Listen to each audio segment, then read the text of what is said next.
Well, you guys asked for it, and, yeah.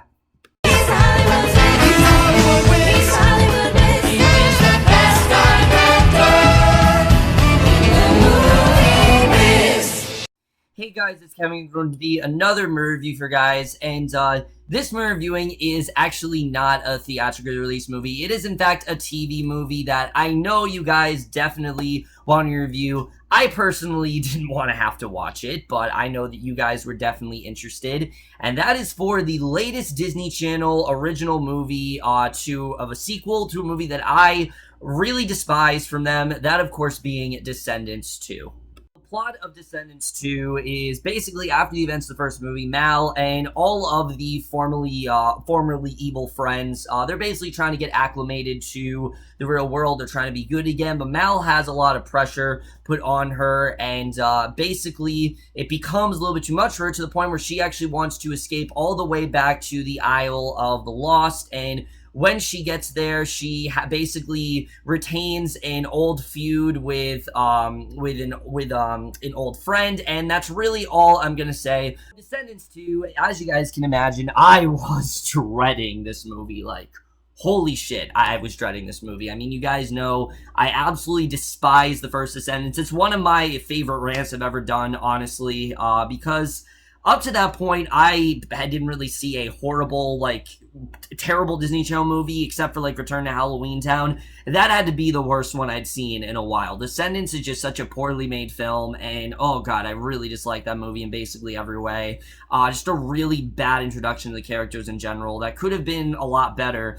And that's one of the reasons why, even though I was dreading it, I was kind of hopeful for Descendants 2, because in my opinion, that movie was so bad, it can only go up from here. It can't possibly get any worse. And, you know, I really was holding hope that this movie was going to be good. And I have to say that Descendants 2 overall, is Descendants 2 better than the first one? Yes, definitely. Descendants 2, holy shit, it is better than the first one.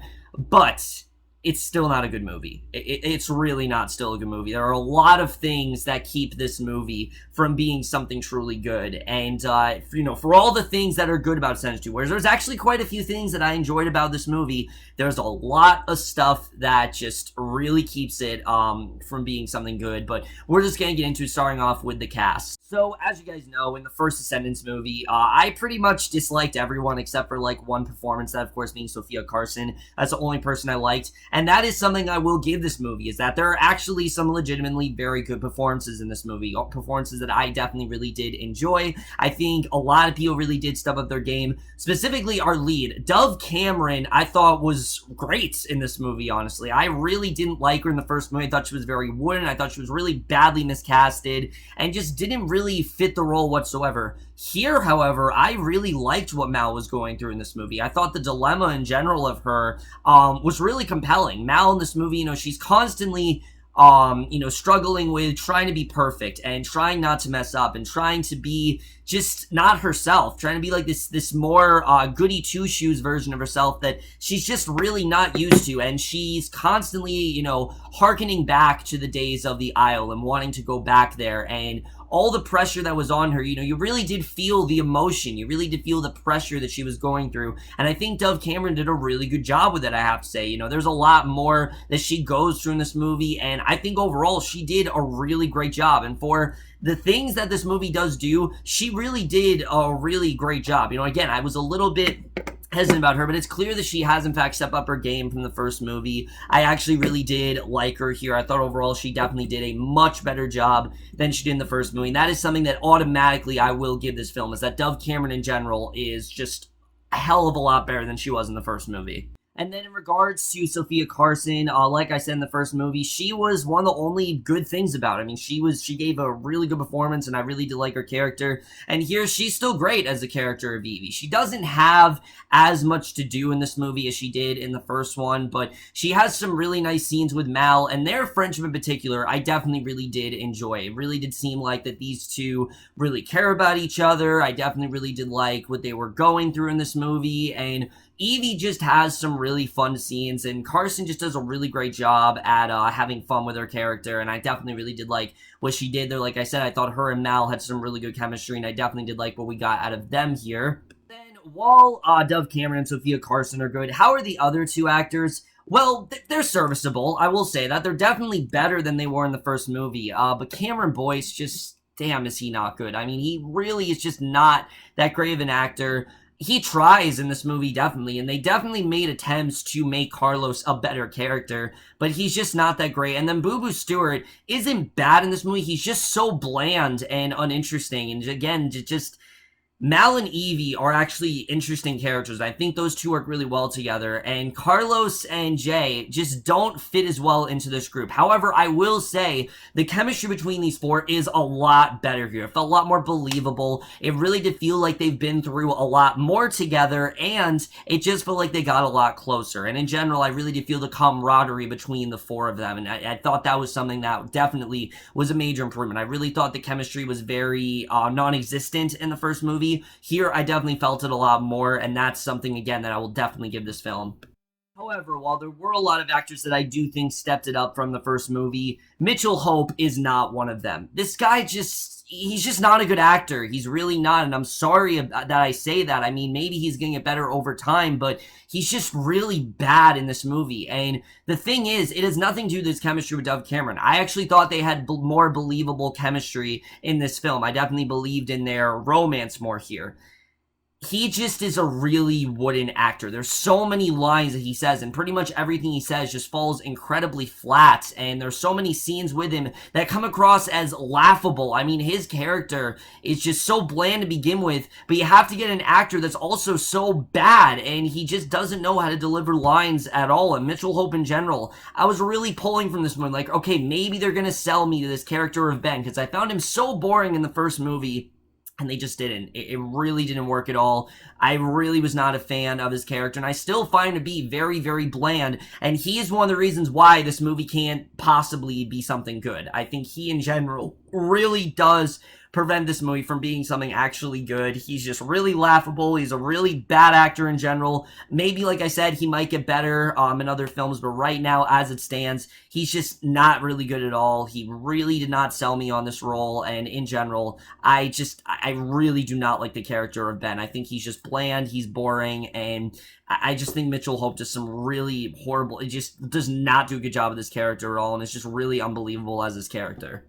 And then the other thing that Descendants 2, I think, does a little bit better in the sense that it actually does have a really good villain. China Anne McClain plays Uma in this movie, who is the daughter of Ursula, and she overall did a really good job. There are times where I think she got a little too over the top in this movie, but I thought that the character in general was really good. You can totally understand the motivation behind her. She is really jealous of Ben because basically he, didn't choose her to go with the other four to be part of Ardon Prep. She's obviously very jealous of that, and you totally do get that motivation that she has there. And I thought overall she did a very good job with the character. And again, that's something I will definitely give the first one. The first one, a particularly weak villain. I thought China Anne McClain was a lot more of a stronger villain in this one.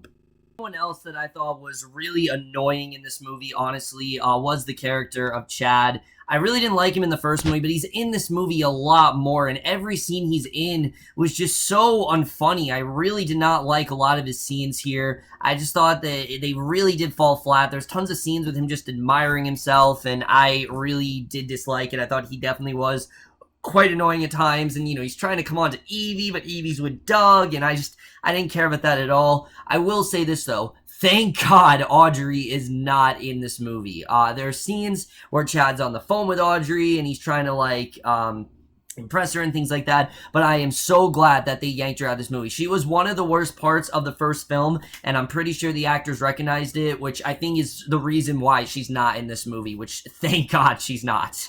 Only other actors that I will credit on this movie, Thomas Doherty plays Harry Hook, who is the son of Captain Hook.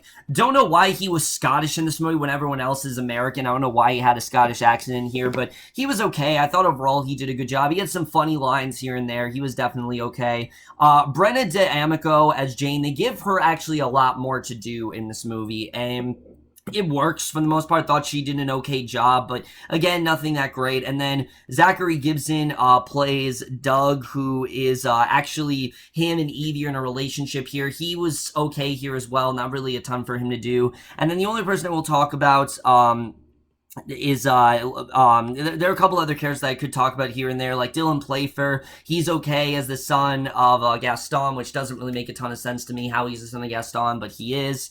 Diane Dawn's okay as Blondie. Really, everyone else is just serviceable. They do what they need to do. There isn't anyone downright terrible in this movie besides Mitchell Hope. Other than that, though, I can't really say much more about the acting. Now we get to some of my more problematic issues with the film, which are the directing and the writing. Now, I will say, Kenny Ortega's directing in here definitely worked a lot better. I thought the tone in general was definitely better here, especially on the comedy front. I didn't laugh much in the first movie. I really found a lot of the jokes very cringeworthy, and here there were actually some really clever stuff here. Like, there's one joke with Gil where he goes up to, I think it's Jay, and he says something along the lines of, "Oh, tell your father that I'm sorry that he got into a fight with my father," or something like that. And that I thought was actually really funny. I was cracking up there.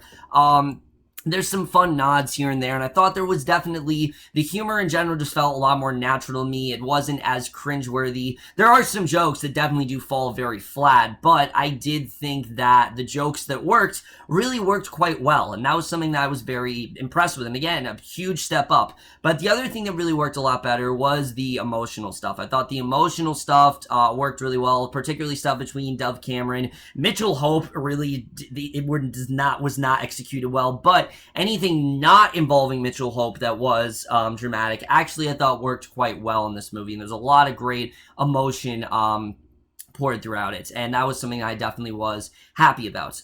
The script, however, to this movie, though, is a mess, and that's the thing here, is that while there are so many things that are better in this movie, which I'm going to get into some of them right now, the script in general is so all over the place that I just can't possibly call this a good movie. The script here, it's just, there's so many things happening here. At one point, Mal is trying to be her true self, and she isn't in touch with her true, who she really is. And I thought that part of the movie was honestly really strong, with the arc that she was going through of, trying to balance being evil but also being good, trying to find a middle. I thought that was definitely something that I definitely really enjoyed. Her and Ben's romance, again, I got more into in the movie. I thought there was some good stuff there, and she's constantly corrupted by all of this media and everyone forcing her to be this, just this goody good, and she's just not that. She's not this amazing person that everyone wants her to be. And I thought, again, that part of the movie was particularly very interesting. I definitely really did get into the stuff with her here. And like I said, the stuff with her and Evie I thought was very strong. Her going to Oradon, I definitely really did enjoy that. And then the whole thing going on with Uma and her motivation. I thought her motivation was particularly very strong. All of that was fine. It's just, once again, we have a lot of things that the movie very quickly throws out the window. For example, the movie starts this really interesting subplot where, Mal goes back to the Isle, like I said, and basically Evie, Carlos, and Jay, they actually team up with Ben because Ben wants to try to track down Mal because they had this really big fight, and he wants to try to fix it, and basically he has to go to the Isle, but he has to disguise himself as a villain, and that could be a particularly very fun subplot, but that's quickly dropped when Uma very quickly gets a hold of him, and I thought, oh, why, that could have been really interesting. Why do you have to drop that? I thought it was a really interesting idea. I don't know why they had to do that. Like, they could have spent a little bit more time with that, honestly. I don't know why they dropped it so quickly. That was something that I really did not understand that well. And then they do this whole thing where it seems like the rest of the movie is going to be sort of like a rescue mission, but no, that's quickly dropped. The movie no longer becomes about saving Ben because that's resolved like an hour and 14 minutes into the movie, so that's dropped very quickly. Then we have this whole subplot between Carlos and Jane where Carlos is trying to win her over, and I got into it, I have to say. I thought it made sense to do it with his character, but come on, there's nothing else you can do with his character besides that. I didn't really understand that at all. And as much as I do like the scenes between Evie and Mal, there are just some that feel really out of place here. There's this whole backstory with Evie and this girl, Dizzy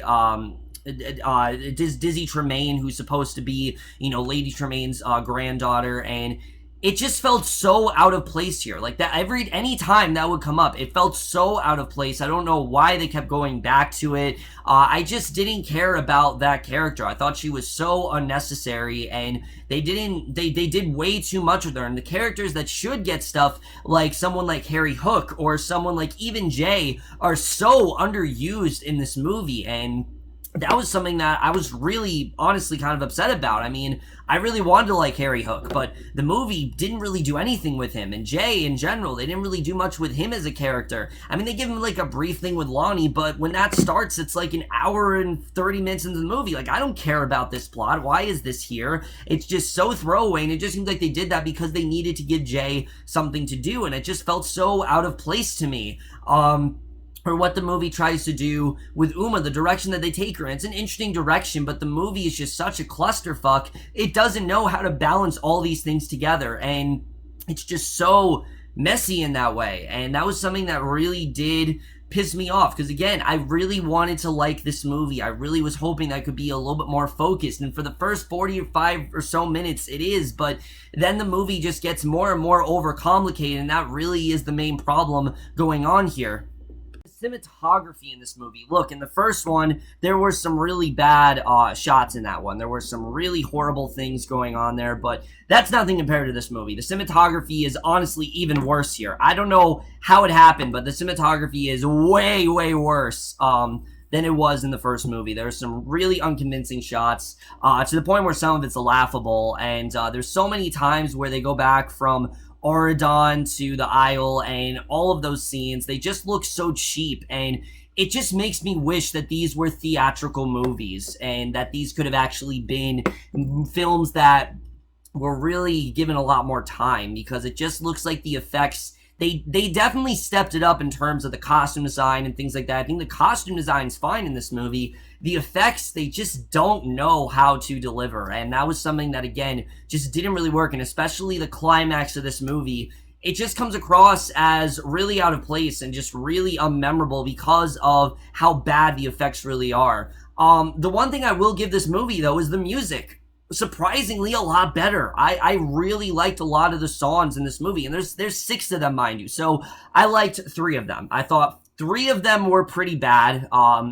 Any song involving Uma, I really didn't like. The song in the beginning of the film really made no sense to me. There's a lot of auto-tune stuff in here.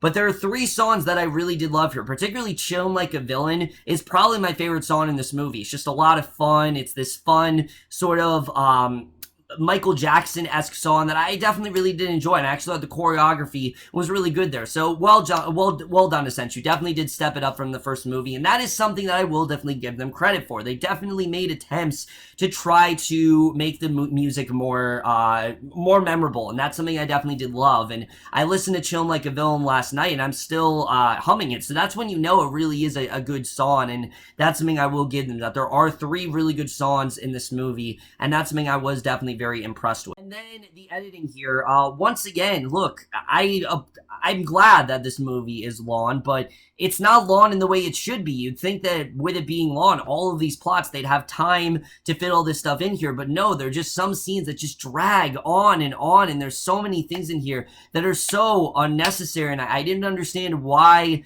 they were really here in this movie, and I thought just so much stuff was going on and on for me, and it just didn't really flow together at all. That was something that I really had a huge problem with, is that nothing here, the movie at times really did feel like a clusterfuck. Sometimes it really was focused very well, but especially in the third act, it was very, it was very noticeable that just the structure of the film was very choppy, and that was something that really did not work for me at all, was the editing. But with all that said, guys, let's dive into spoilers, because holy shit is there a lot to talk about. I mean, there's so much more in terms of spoilers that we have to talk about here than we did in the first movie. First of all, let's talk about probably the dumbest thing in this entire movie. So, yes, Mel obviously has this pill where she's going to take it, and it's going to get her to basically spill the truth. And she's about to take it, and basically it ends up in Dude the dog's mouth, and Dude the dog talks now. Yes, Dude the dog literally talks throughout this movie, and any scene involving him was just so dumb. I don't know why they made this decision to make the dog talk. I mean, did anyone care about Dude the Dog? I certainly didn't. Dude the Dog was one of the worst things about the first movie. Carlos's fear of dogs was one of my least favorite parts of the first movie. Him just running away in fear anytime he went up to one. I just thought it was such a dumb plot point, and I was really hoping that the movie had abandoned it, but then you had to make the fucking dog talk, and I was enjoying the movie up to that point, but then that had to happen, and if it was once or twice, I would have been okay with it, but it's so constant throughout the movie. It constantly brings this movie down, and that was something that I just really was not happy about. I really just thought all this stuff with Dude the Dog talking was very just dumb and stupid, and it felt like something I like in an Adam Sandler movie or something. Like, it was really bad, guys. Like, I really was not a fan of the talking dog at all. I just thought it was really dumb, and it really just made the film even more cheap than it was. But that's not the main thing to talk about here. The problem with this movie is that there's simply too much going on. Like I said, between everything going on with Uma, I thought her motivation was good. And the scene she has with Ben, where it seems like they're trying to make you sympathize with her a bit, where Ben's starting to kind of respect her a little. I thought, okay, this is good. Ben's actually respecting her. Sure, Mitchell Hope wasn't really convincing in those scenes at all, but I'm like, all right, at least they're giving us some sort of, trying to make us sympathize with her as a character. And I'm not going to lie, they did win me over there. What didn't work for me is everything going on in that climax. First of all, we have that huge, swashbuckling climax where this movie turns into Pirates of the Caribbean at World's End for a little bit. And here's the thing. I think in theory, that sounds like a cool idea, right? See all these characters just battle it out. The problem is the characters in Pirates of the Caribbean at World's End were such multi-layered characters, and we had gone through 3 movies with them at that point, and there was so much time devoted to their characters and their relationships and the struggle that they were going through, and you really cared about pretty much everyone in that fight. Here, however, you only really care about 1 or 2 characters. Most of the characters here, when they're dying, I'm just like, oh, they're dying. Like, when Harry Hook died, I didn't really care. When, when something happened with any of the characters, I just didn't really care that much about them. They just kind of died. I was like, oh, whatever. Like, a lot of those characters were really wasted, and it sucks, because I think we could have gotten a lot out of Harry Hook. I mean, there's this one really dumb bit with him and Gum with Mal that I thought was really dumb and disgusting, but, when he fell over, I just thought they really wasted him as a character, and I'm like, wow, I mean, they really could have done so much more with him as a character, and that really did bring the movie down again, but it seems like that's gonna be the climax, right? You think the movie's gonna end there. There's still 35 minutes left. I'm like, what the fuck? How is there still 35 minutes? So we get back, they go back to Ordon Prep, and obviously the coronation's happening, which I still don't understand how Ben's becoming King Beast when his parents are still alive, but whatever. I mean, the movie doesn't address it, so I'm not going to either. Logic is kind of thrown out the window in these movies a lot. I mean, the plot we're dealing with here are a bunch of villains, villains' kids who most of them are dead, but, whatever. I'm not going to get too upset about that because I've already, done that shit, but we get to the ending, and the ending of this movie, it just makes no fucking sense whatsoever. Uma comes back, and I knew she was going to. I had a feeling that she was going to come back. Not the way it happened. Actually, the way it happened, I thought was actually a really cool idea, where she came back, and Ben is seemingly under a spell, where it seems like he's now fallen in love with Uma, and that's when I really started to get, I'm like, all right, enough is enough now, because having Ben sympathize with Uma is fine. Having him fall in love with her is a completely different story, and that whole scene where he's, talking about how much he cares about her and how he doesn't like Mal as much and how he feels like those two are not compatible. Again, in a better film, this could have been executed really well, but the movie just didn't care enough to really develop that relationship, and they really did rush it in that regard, and again, I was behind that relationship for the most part, but here's when things really went off kilter for me, where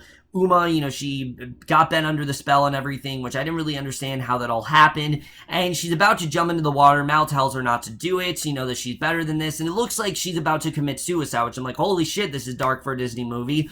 she falls in the water, and she basically turns into, like, Ursula 2.0, and Mal turns into a dragon, and they start duking it out and everything, and again, it sounds like a cool idea, but the movie is such a horrible budget that it's so underwhelming, and it's so out of place, and it just doesn't fit in this movie. That climax did not need to be here. That's something you put in the third movie, not in the second movie. The movie just didn't know when to quit in that way. It has two very different climaxes, and it's like, pick one. You know, you can't do both. You can have one or the other. You don't get to do the two climaxes. That's not how it goes. And the ending with Uma falling into the water, and then Mal basically admitting, you know, her love for Ben and how she didn't know she could do that. I thought that was kind of funny. And then the ending of the movie I was okay with, but Evie bringing Dizzy Tremaine into the school, I guess I could kind of understand that, but we really did not need that scene at the end with her. It felt so tacked on to me. I didn't really understand that at all.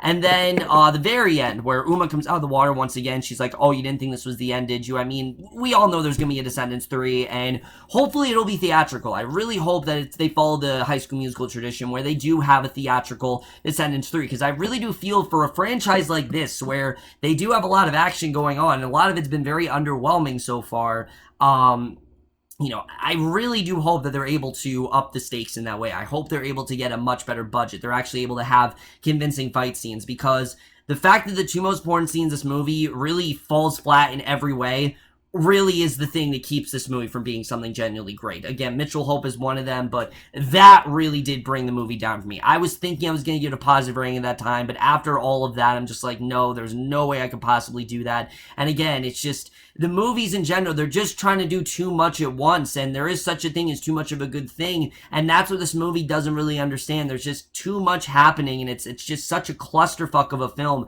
It doesn't know really what it wants to be exactly. It doesn't want to be Uma versus Mal, which again, I thought was an interesting concept, but that final fight between Uma and Mal felt like it'd been going on for quite a few movies, and, you know, Uma saying, you know, this is what you've always wanted, like, we have not seen enough of this whole rivalry between these two for us to really get invested, and we should really feel something, but I just didn't really feel that emotional punch that the movie wanted me to, and again, that really is what falls flat in this film. So overall, guys, Descendants 2, while it's not nearly the shit pile that the first movie really was, it's still not a good film. There are a couple really good performances in there. Dove Cameron especially really did step it up. Her and Sofia Carson's dynamic I really did like. The songs are a lot better. There is some interesting writing, but there are so many weird tonal shifts and, you know, writing choices and so much lazy writing in this movie that I just can't possibly get it to a good grade. I really want these movies to be good. I do. I want to enjoy these movies, and I was enjoying more of this movie than I thought. There is enough in here for me to at least have hope for the series. The hope that they can get better. The hope that they can actually make something genuinely good. But thinking about it, guys, this movie in general is just, it's really not that good. Honestly, it's not a good movie in any way, shape, or form. Again, it's a movie that we waited for so long. You think that they would deliver something genuinely great, but it's just such a clusterfuck of a film, and it doesn't really know when to quit. That's the problem. This movie does not know when to quit. It doesn't have the budget to do what it wants to do, and it's very unbelievable in that way. I really do hope, again, it becomes theatrical, because I do think that it could get a lot better, but unfortunately, as it stands, that's just not the case. And unfortunately, guys, while I definitely did enjoy Descendants 2 more than Descendants, like I said, it's still not a good movie at all, and I am going to give Descendants 2 a very generous D+. So over, guys, my review of Descendants 2. Let me know what you guys thought of this movie overall. Left your thoughts. Did you like it more in the first sentence? Did you not like it as much? Again, guys, I really want to like these series. I do. I think it's a really interesting concept. There's a lot you can do with it, but the movie just doesn't have the budget that it needs to really fully deliver on these ideas, and I really do hope that it gets better. I really do hope that they go to theatrical in the next movie, because I think it really could benefit them in the end. But again, there's just not enough good stuff in there for me to really like this movie that much. But that's my review. Hope you guys enjoyed it. I will see you guys in the next review for the series premiere of Raven's Home, which I really hope does deliver, because this certainly didn't. And I will see you guys for that. Okay, bye.